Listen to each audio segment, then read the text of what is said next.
dhaggeeffattoota fi hordoftoota qophii SNN irraa kan argamnu asii bakka awwaalchaa gaggeessaa saayintistii Dr. Fidoo Eebbaatti amma kan argamnu amma sagantaan gara xumuraatti gaggeeffamaa jira. Asitti namoota argine jirtu seenaan Dr. Fidoo Eebbaa akkam ture kan jedhu gaggabaabsinee gaaffiif deebisnee goona amma sagantaa keenyatti waliin turan.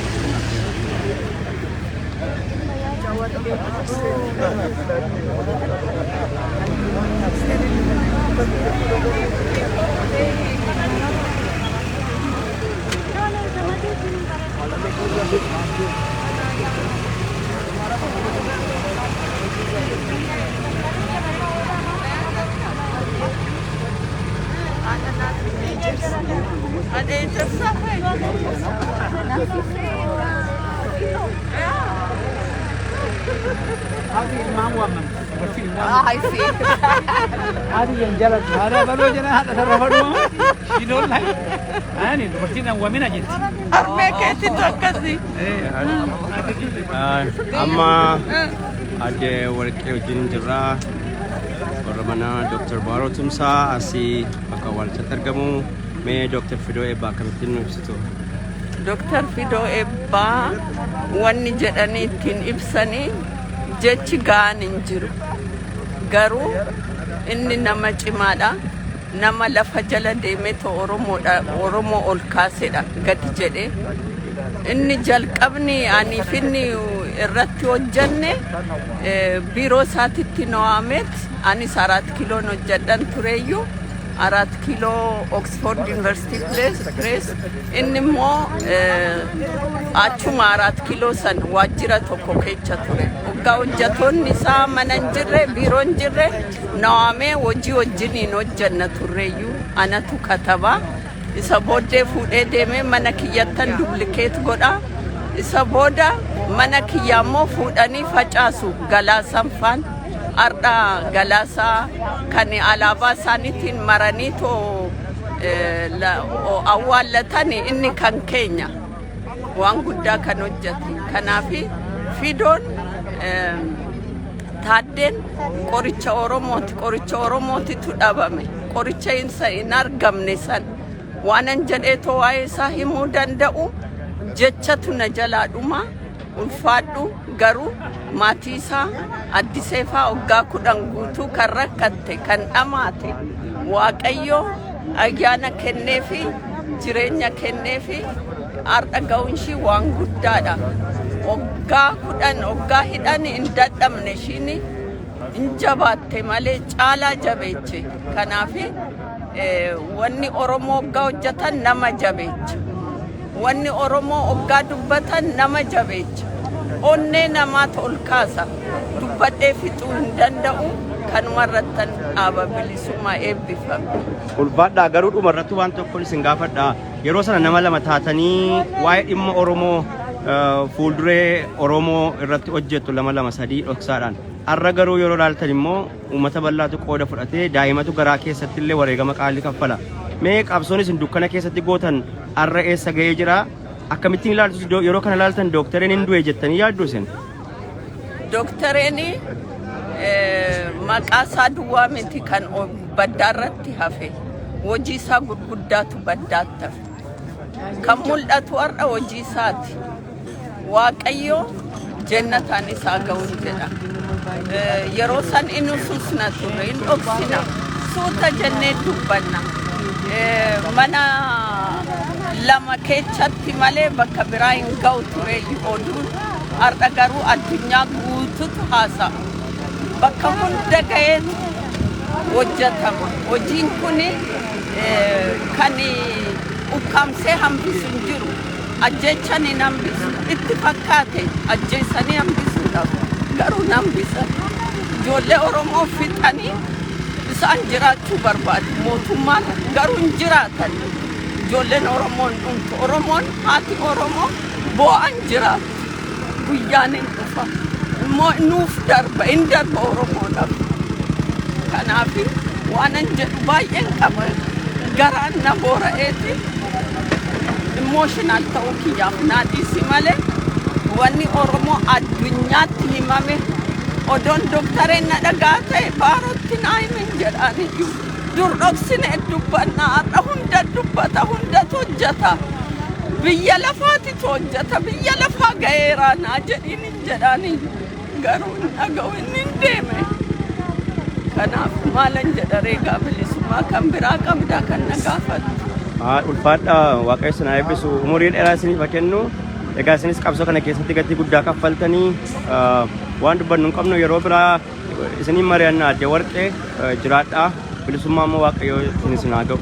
Ameen naa jiraadhu isin immoo eebbifamaa ijoolleen har'a nurraa fudhatta gadi hin dhiisina omtuu isin immoo hin fakkaata malee hoggaasanis nuyi kan nu mo'an nutti fakkaata ture garuu hin deeme hin faca'e akka ibiddaa qaanqee ta'e bakka hunda ga'e hundarra bu'e Shawaa Wallagga Arsii Baalee Harar bakka hunda dhaqe kanaaf qaanqeen kun kan dhumuu miti kan dhaamsanii miti jabaadhaa. Ulfaadha asumaan aadde egaa isiniin qabu dadhabaa ooltanii egaa immoo deeqaama tokko doktoreen egaa kan keessanii qofaa miti kan Oromoo miliyoona 60 oliiti waan guddaa xumuranii waan xiqqoo nutti kennanii deeman akka nuti xumurruuf hojii kan isaanii fixaniiru egaa walumaan dhabne doktore garuu immoo bakka gaddaa kanatti argamnee isin duukaa gadda keenya agarsiifachuu asitti jirra doktore utuu hin taane uummata bal'aatiin maal dhaamsa qabdu?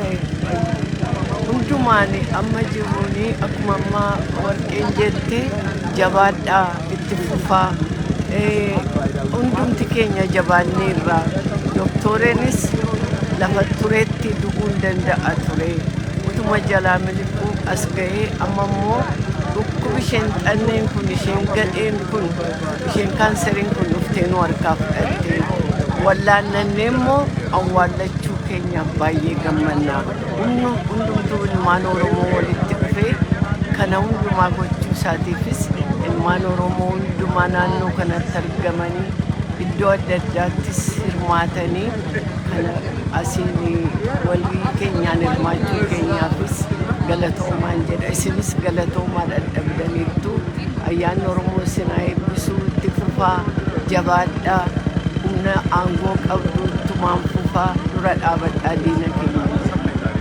Adde keenya isin dadhabsiisu gaddi keessan gadda keenya jabaadhaa egaa lumarratti waan jennu hin qabnu jajjabinuma isinii hawwina maatii keessaniif isiniif. Oromoon yoo biyya Oromiyaan hin bilisoomti namni tokko amma gurshaa tokkollee irraa qonxarachuu hin danda'u hundumatu dhiiga isaa kennaa darbee amma immoo gara fuulduraatti saddabaabayitti ba'e kan immoo kenna ilma aarsaa ta'a ilmaan Oromoo aarsaa mataa nuyi o dandeenye numa taana kanuma waan dudduubatti waan ammanaa duubi doktoree anaan dudduubatti nan deebisu dudduubatti waan hin hojjedhurraa har'a galgalallee ittuma ulfaadhaa waaqayyo isin haa eebbisu jabaadhaa gaa jajjabina isinii hawwina gaa maqaa miidiyaa keenyaatiin illee.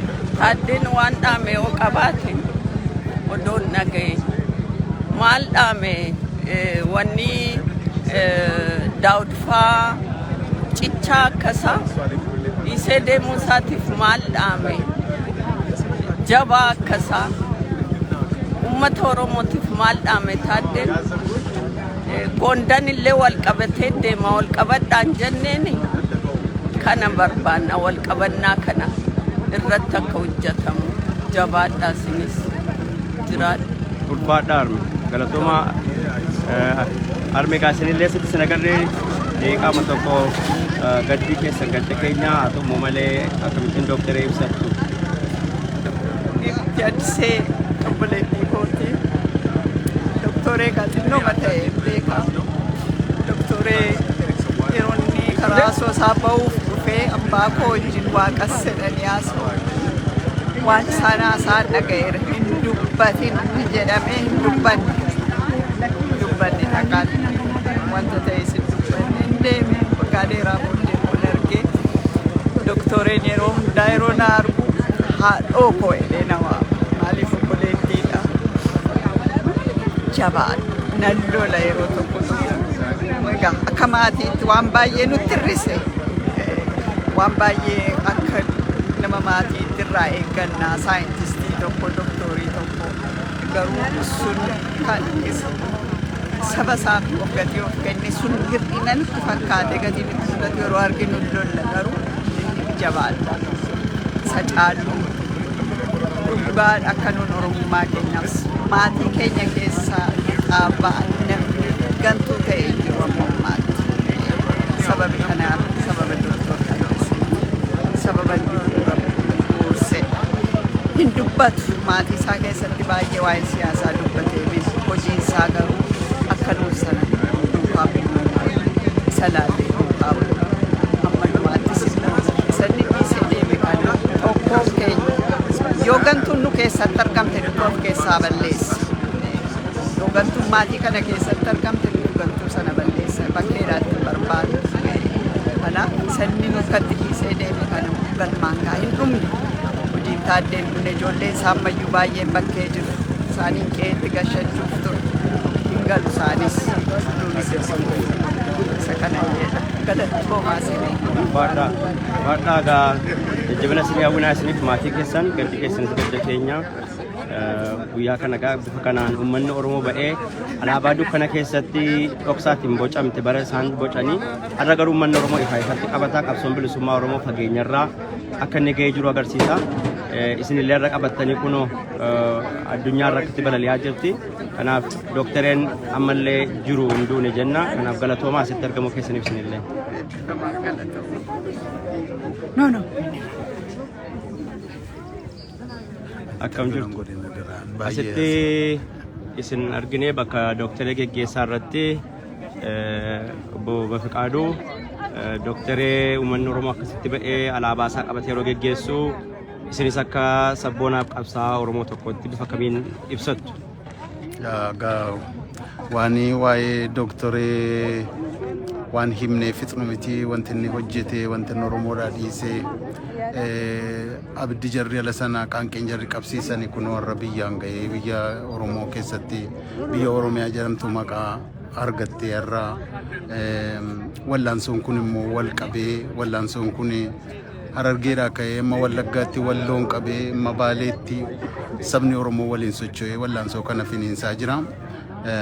Yoo inni illee dhuma isaa arguudhaa baate wanti inni hojjete inni qaamaan du'e illee hojiinsaa yoomiyyuu ta'u qabereedhaa ol jiraata.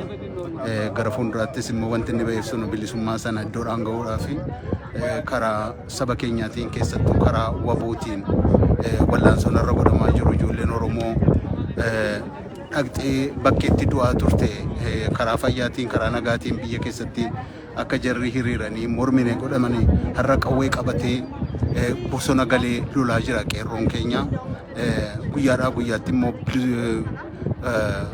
irra haanaa jira gara fuulduraatti immoo Oromiyaa bilisoomte kan inni du'eef kana kan inni jiraateef kan hiddoodhaan hin geenya amma jirrutti duuka jirra jechaadha amma dhaqee hojii isaa kana waan inni sila baase waan inni sila nuu kaa'e kaayyoon nuu kaa'e kan hamma hiddoodhaan geenyutti Oromoon nus akkuma kan amma lubbuun keenya jirutti wallaansoo kanatti fufsiisna waan sammoo kan jannata rabbi nuuf haa godhuun jedha.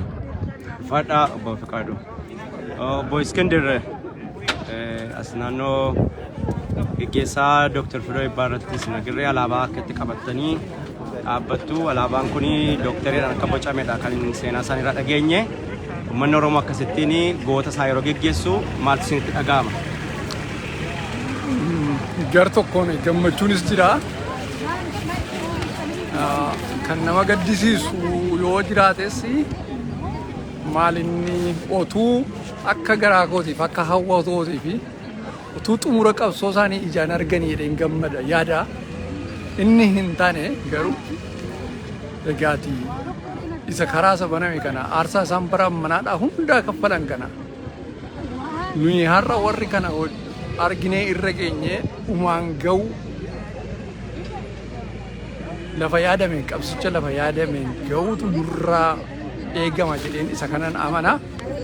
Isaaniif garuu waan gochaa isaaniitiif uummata Oromootiif utuu beekumsa isaaniitiin jireenya bashannansiisu jiraachuu danda'anii isa dhiisanii umurii isaanii qabsoo irratti dabarsanii barumsa guddaa nuuf ka'anii adeeman wanta ta'eef waa'ee kanaadhaa galatan isaaniif qabu guddaadhaa kan dubbatamee dhumuni waan cimaan garuu ergaa isaan nutti kennanii kenna deeman kana iddoodhaan ga'u nurra eenyaa galatooma gaana hordoftootaa fi dhaggeeffattoota miidiyaa keenya amma kan argamnu bakka awwaalchaatti namoota jaallattoota qabsoo bilisummaa Oromoo akkasumas immoo hiriyoottan isaanii kan ta'an Jaal Eebbaa as bakka awwaalchaatti argamanii dooktarii dhiyeessaa jiru. Isaan kanarraa namoota dabaree dabarreeti yaada isaanii sagalee isaanii si dhageessina. Amma kan argamnu kan argine lubbuudha. Lubbuu amma kan si argine as naannoo Virgiiniyaa isteeta Virgiiniyaa jedhamu keessatti ati immoo kan jiraattu kan aadaarraa maal keessatti si marchiise? Akkasii as kan dhufe Dooktar Faayidoon jaala qabsoo bara dheeraa bu'uura qabsoo bilisummaa Oromoo uummata Oromoo irratti hojjechaa ture. Har'a isa laayif selebireeshinii gochuudhaaf jaalawwan koo biyya garaa garaarraa dhufanii waliin asii wal argine kanaaf dhufee jechuudha.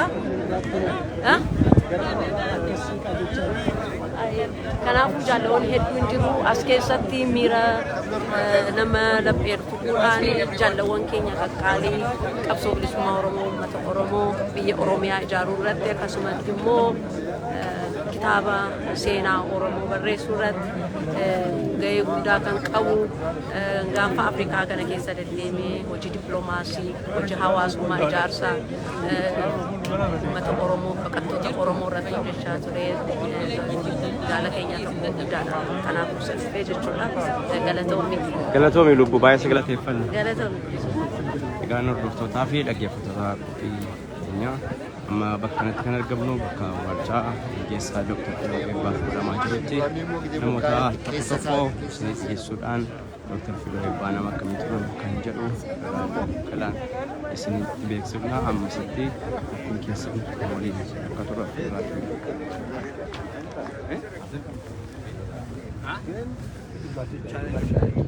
akkasis jedhe namichi kun nu qabatee asitti kunoo bakka awwaalcha gaggeessaa kan Dooktar Fidoo Eebbaatti sin agarree Dooktar Fidoo Eebbaa akkamittiin ibsitu sin?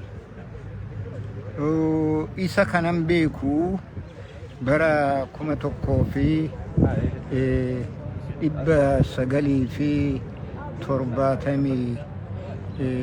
1975 isa beeka. Innis dhaaba adda bilisummaa Oromoo kan shaggar keessa jiru dhoksaadhaan kan warra uf qopheechaa jiranirraa ergamee dhufee duraan dursee adiraashaa keenya hundumaa hin beeka bakka nu jiraannu mana keenyas hin beeka bakka tokkotti telefoona mana keenyatti godhee taaksiidhaanan dhufaa jedhee mana keenya dhufee mana keenya taa'ee waan hundumaa dhaabni keenya fi kan biyya keessa jiru hidhata dhugaa akka qabaatu kan godhe isa ture. Waggaa dhufus pirogiraama OLFs kan duraanii qabee waan biraatis waan barbaachisu biyya keessatti kan faca'an waraqatoota baay'ee ture. Bakkalchas qaanqes kan jedhamu bilisummaas kan jedhamu kan hundumaa qabee fide hoosanitti pablikeeshiniin akka ammaa kanaa miti rakkoodha. Isa hundumaa nuu hiree namaanis eenyu akka quunnamnu nuu godhee nama biraa kan New York tokko dhufee faranjiidha State Departmentidha tokko ture jara lamaanii wal nu barsiisee rakkoo tokko malee hamma isaan shaggarii karaa lolaatitti bosonaatitti galanitti akka gaariitti waan hundumaa karaadhuma isaan nu tolchasaniin kominikeetii goone isaan baay'ee wal beeknaa nama dhugumaan nama tokko wajjiniin illee odoo waan dhufeef namatti himin nu bira dhufe nama mana koo dhufu akkuma dur dhufaniin eenyu jedhee na gaafatee duwwaadha kan itti haasa'u inni nama sirritti eegu waan dhaabni jedheeni nama dhuguma kutatee dhaabaaf hojjetu akkasittan beeka. Erga saniiti 75 dhumarraa qabee egaa hamma ammaatitti qabsoo keessatti walumaa wajjiniin jirra isa wajjiniin jechuu kooti. Garuu yeroo amma teessanii ilaaltan yeroo sana gabara dukkanaa dhoksaatiin nama 2-3 taatanii akkasitti mana keessatti hojjettu waan Oromoo kana yeroo sirra dhaabbattanii amma waan Oromoo kana yeroo ilaaltan maaltu isinitti dhaga'ama akkamitti ilaaltus? Yeroo san kan biyya keessa birumaa hin dhiiseetumaan dhufe isaanumatu akkam biyya alaa kana Awurooppaa kana keessa dhufu na godhe. Lakkoofsa isaanii hundan beeku maaliif seeliidhaan hojjenna nama 5 duwwaan beeka. Garuu responsibilitii kanan qabu namoonni na wajjiniin faabrikaa tokko keessan hojjedha. Namoota isa wajjiniin walitti ana na beeku waan ana ni godhu. Ani isan sanan dhiisee deeme hoosan sodaadhani kan hojjennu. Hoggaas dhufnu immoo Oromoon argitu. Oromoon baay'een barmootaaf biyya kana dhufaniis asitti kan hafanii bakka barmoonni jiru deemu baadiyaa deemu jechuu kooti. Bakka misiyooniif waan jiran achitti qarqaarsa argatu. Ijoolleen barattee gaafa dhaaba kana dhaabnu nama maqaa Oromoo qabu hundumaa jaarsoliillee nama 36 arganne. Naannoo kana Washington, Virginia fi Maryland. Hoggaasanii kan dhufe nama 28 bariisan nama 15 dhufe. Oromoon akkasuma gadi bu'e gaafa mataa duraa egzaayitilii ta'anii dhufanii gaafa lammataa nama 15tti gadi buune innumtuu gadi bu'ee asittuu 7 ta'anii turre yeroo ta'an. Egaa haa ta'u malee erga adda bilisummaa Oromoo irraa waraqatoota tokko argachuu qabne waraqaa ijoollee yuunivarsiitii baaftu argachuu qabne namoonni nu gaggaafachuu dhufan. Egaa kan na gammachiisu gaaffii ati na gaafatteeni waan akkanaa hin turre. Waan guddaadha kuni qabsoodha kan kana fide. Uttuma dhiiseetii miti. Waa as jiru hundumtuu dhugaa dubbachuudhaaf waa as jiru keessa namni harki 80 biyyaa bahee biyyanatti kan hafe maqaa adda bilisummaa Oromootiin. Ani akkasan ta'ee na akkas ta'ee anatu hojjetaa filtate nama maqaa adda bilisummaa Oromootiin kan biyyaa bahan kan jedhan isaan kan garaa isaanii rabbaa beeku. Jarri sanarraa asirratti kan jiran bakka biraatis kan jiran egaa yaadachuutu isaanirra jira. Waan Oromoo hoggaa ka'ee hoggaatti illee gaaf tokko bakka Oromoon jirutti argamuun waan guddaadha. Kana dhabnee amma maleedha. Kanuma calqabame santu kan abdii naa kennu guddataatuma deema malee gadi hin buune biyya keessattis har'a qananiirra jirra. Amma filachuudhaa qabne kam dubbifnu kan dhiifnudha. Waan waraanni keenya hojjetu waan waraanni keenya godhu kun hundumtuu qabsoo nama xiqqaadhaan calqabame alaa biyyatti bakka guddaa kan ga'e sababa kanaati. Namni itti cichee bakkaanan baasa bakkaanis baasuu baadhuu akka Taaddasaa kana dabarsee tan biraa deema kan jedhu nu barbaachisa. Immoo kan qabsoofnus kanumaa fi egaa kan akka keechanii kana magarsuu qabne waggaa isin agarru baay'ee isinitti gammanna. Bakka nu bu'an jenne jibbinee deemee garuu bakka buusu nus dadhabnee irraa mogoleenis nu jalatti waan taateef isin waggaa akkasitti nu utaaltanii gammachuutu nutti dhaga'amaa jechuudha. Ulfaadhaa Yaalubee Birruu qabsoo bilisummaa Oromoo keessatti qooda guddaa qabdu. Seenaa qabsoo bilisummaa Oromoo fi adeemsi qabsoo bilisummaa Oromoo maal fakkaata kan jedhu gara guddaatti teenye waliin dubbannaa. Amma immoo lafa gaddaatti waan wal argineef kanumaan inni isinirraa goolabaa galatoomaa horaa bulaa. Ayyeen dhaggeeffattootaaf hordoftoota amma kan argamnu yeroo awwaalchaa Dr. Fidoo Eebbaaf Geggeessaan godhamutti hawaasa Oromoo marfamee jirutti asitti kan argamnudha. Kana booda sagantaan kan raawwataa jirudha. Amma kan argamnu as keessummaa tokkotti qaba. Jaalamuu as kan isin agarre naannoo Virgiiniyaatti isin awwaalchaa yookaan geggeessaa Dr. Fidoo Ebbaatti argamtanii yeroo uummata bal'aa kana akkasitti agartanii geggeessaa akkasii seena qabeessaa goota kanaaf godhame yeroo agartan gammachuu keessan yookaan gootummaa namni kun qabu akkamittiin ibsattu?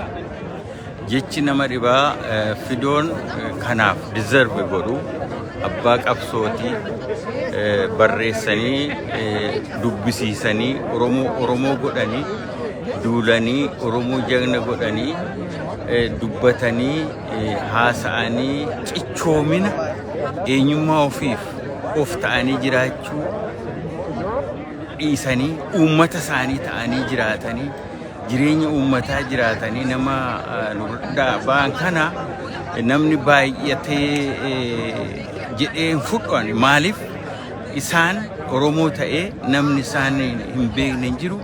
Oromoo ta'ee namni kitaaba isaan babarreessaa turan irraa barnoota arganne hin jiru. Keessumaa addatti immoo bara dukkanaa sana bara Oromoon Oromoof jechuu sodaatu. Bara Oromoon Oromoo jedhanii yoo itti manii anoo miti jedhee baqatu. Hiriyoota isaanii qaalii wajjiniin Oromoo gochuu irra isaanii irratti seenaa yoomuu hin yaadataa. Dr. Fidoon abbaa keenyadha, barsiisaa keenyadha, hooggana keenyadha. Afuurri isaanis nu waliin jiraata, hojiin isaanis nu waliin jiraata. Galatoon. Baay'ee isin galateeffannaa isinis lafa dheeraa imaltanii dhuftanii yeroo gara keessaniitan nagaatiin galaa isin jenna. Fayyaa ta'a. Egaan dhaggeeffattootaa fi hordoftoota keenya gara xumuraatti fidaa jirra. Amma keessummaa tokko isinii qabna. Qondaala Adda Bilisummaa Oromoo itti gaafatamaa yookaan barreessaa USA ba'aa yookaan Dr. Raggaasaa Oljirraa amma isinis ni dhiyeessa. Dr. Raggaasaa yookaan Jaal Raggaasaa Oljirraa ammas naannoo geggeessaa Dr. Fidoo Ebbaatti isin argee lafa dheeraarraa imaltanii dhuftanii geggeessaa Dr. Fidoo Ebbaaf godhamee fi Dr. Fidoon Ebbaa seenaa isaan qabsoo bilisummaa Oromoo keessatti gumaachan geggeessaa isaanii kana wajjin wal bira qabdanii yeroo ilaaltan miira akkamii keessatti gadda keessan ibsattu?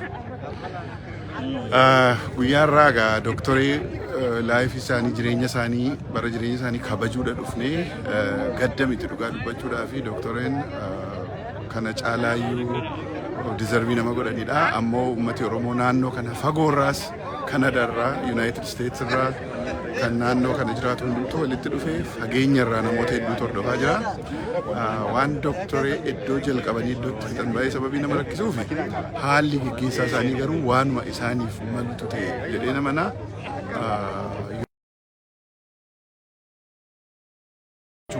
Qabna kana fakkeenyummaa isaanii kana itti fufuudha hojiin keenya. Kanaaf bifa kanaanan ilaalaa akka eegnetti akka qophoofnetti gaggeessaa isaanii hawaasa keenya bareecheera. Waan jalqaban xumuruu waan jalqaban itti immoo itti cichanii galmaan ga'uu keessatti fakkeenyummaan dooktoreen qaban akkamittiin ilaaltu?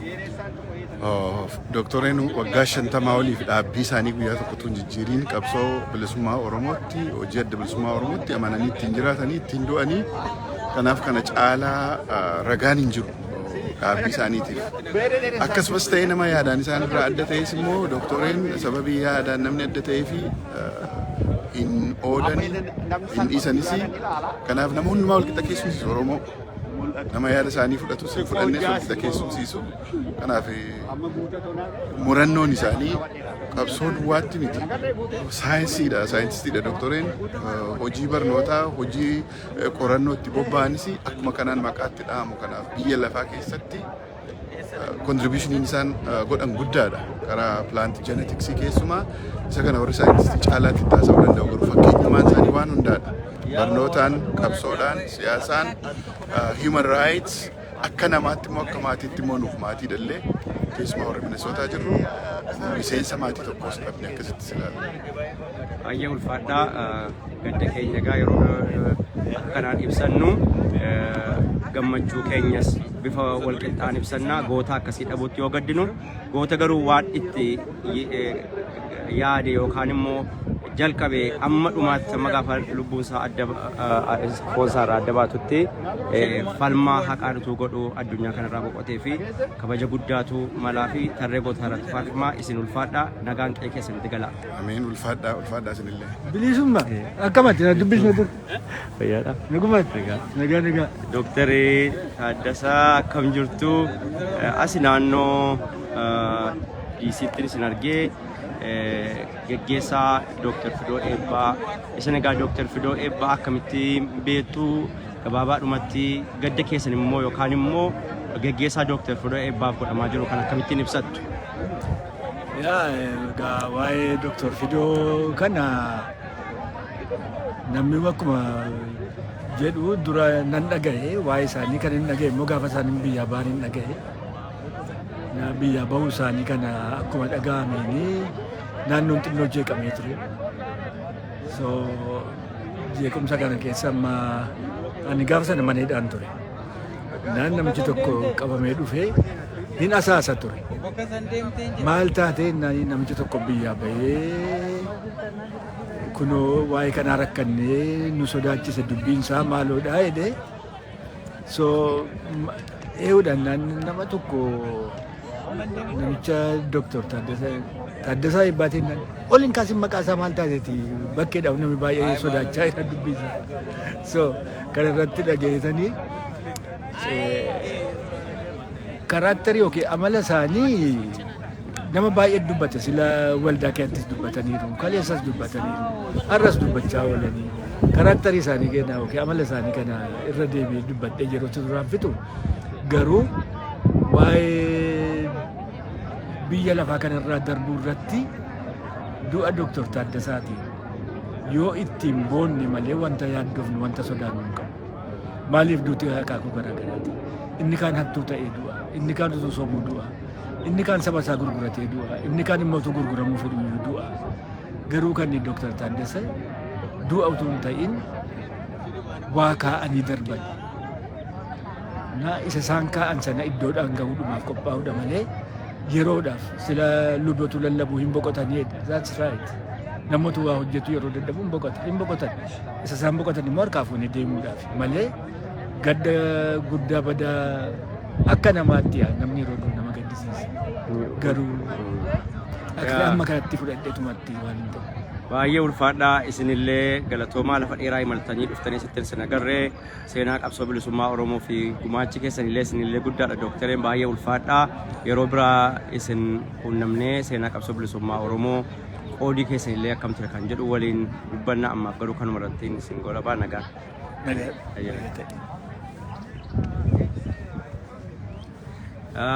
Jaalladhi dinqinashaa sittin isin argee geggeessaa Dr. Fidoo Eebbaaf godhame irratti seenaa Dr. Fidoo Eebbaa itti dhufeenyaan baay'ee akkasiin beektan qubanan qabaa.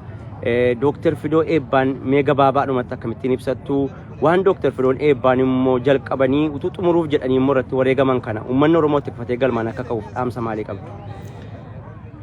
Dr. Fidoon nama ofiisaa dhiisee saba isaaf of kenne. Hojiin inni hojjetuyyuu professionaalii saayintistii ta'uu qofa otoo hin tahin wanti inni hojjetu hundumtu sammuunsaa saayinsiidha.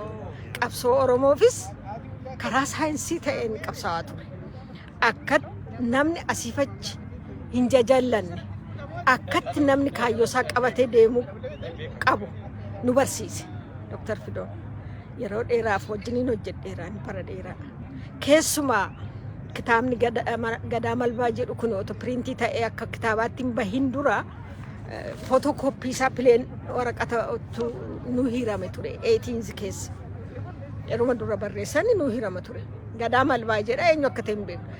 Ani gaaf mana sarviisii keessa maadbeetii akka biyya sanaatti akka hojjettuun manatti nan argineef achi keessa taa'ee buleen dubbisee fixe. Otoo hin fixiin ol hin galu jedhee. Maaliif na harkatti akka jarri hin argine jedhee. Dubbisee fixeen achii booda nan dammaqe hirribaa. Ani eenyusa jedhu sirriitti natti hime Gadaa Malbaadha. Gadaa Malbaa Dr. Taaddaseen barreessuu isaanii booda natti himani.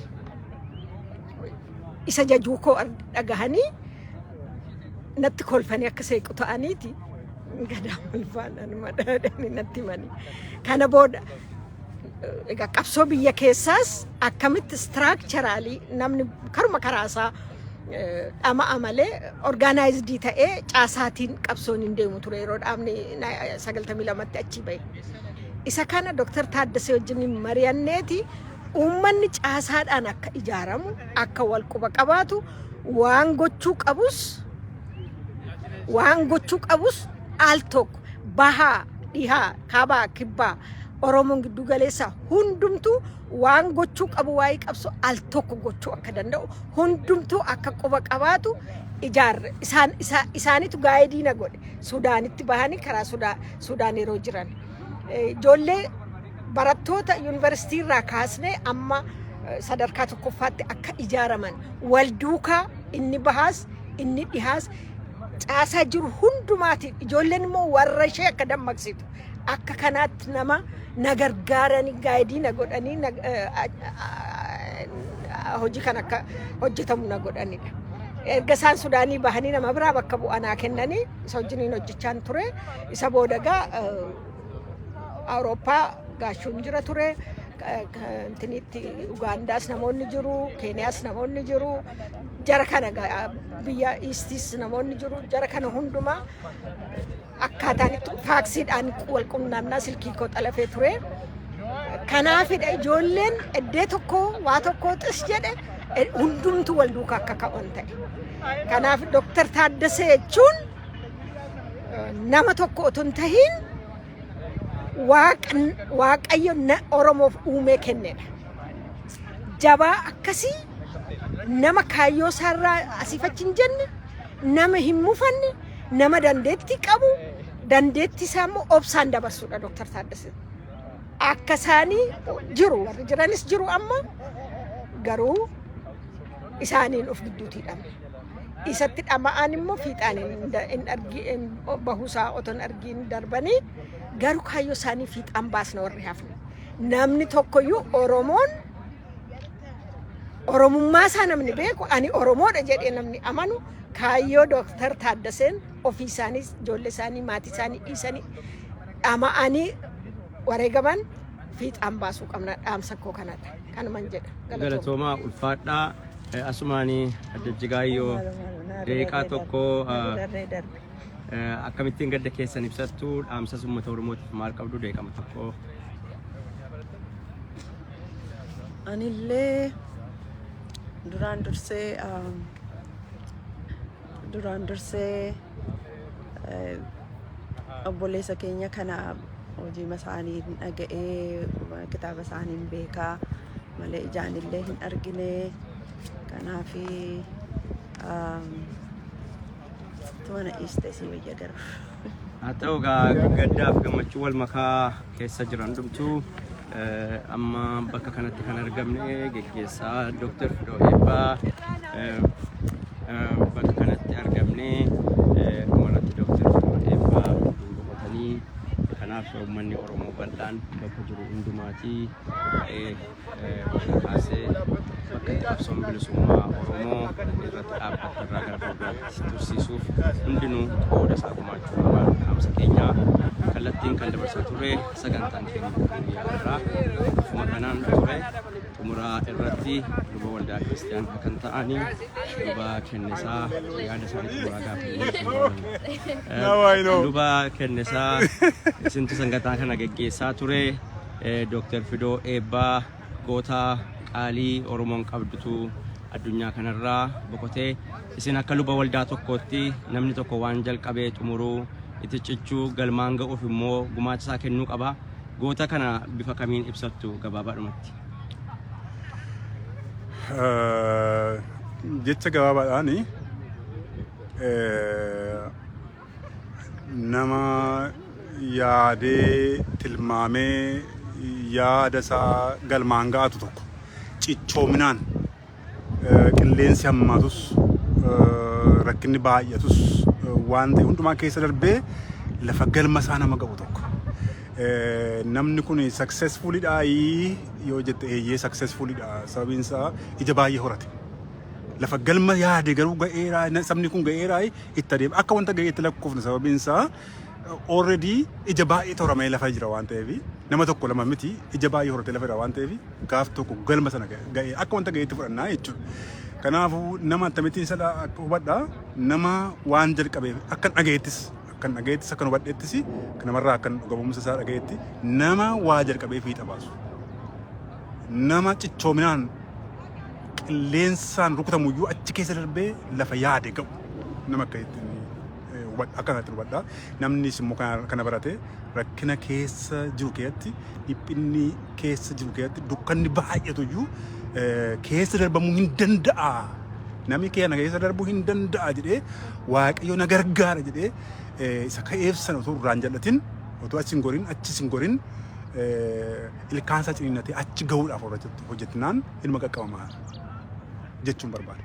Galatoomaa ulfaadhaa dadhabbii keessa darbee adeebisuu guyyaa guutuu as ooltanii uummata kana akkasittiin isinillee kabajanii keessummeessaa ooltanii galanni keessan bilisummaa ta'u qooda qabsoo bilisummaa Oromoo keessatti illee afaan Oromoo guddisuu wangeela afaan Oromootiin babal'isuu keessatti biyyaan baatti gootanii nullee akka miidiyaa kanaatti kabaja guddaa isiniif qabnaa. Horaa bulaa guyyaa gaarii qabaadhaa. Fayyaa taasinillee carraan alaattee na wajjin haasa'uu keessaniif ulfaadha. Galatoomaa. Egaan dhaggeeffattoota keenya qophiin keenya kan guyyaa irraa kanumaan goolabna. Turtii biraan yookaan qophii biraan amma walitti deebina. Turtii gaarii isin hawwina.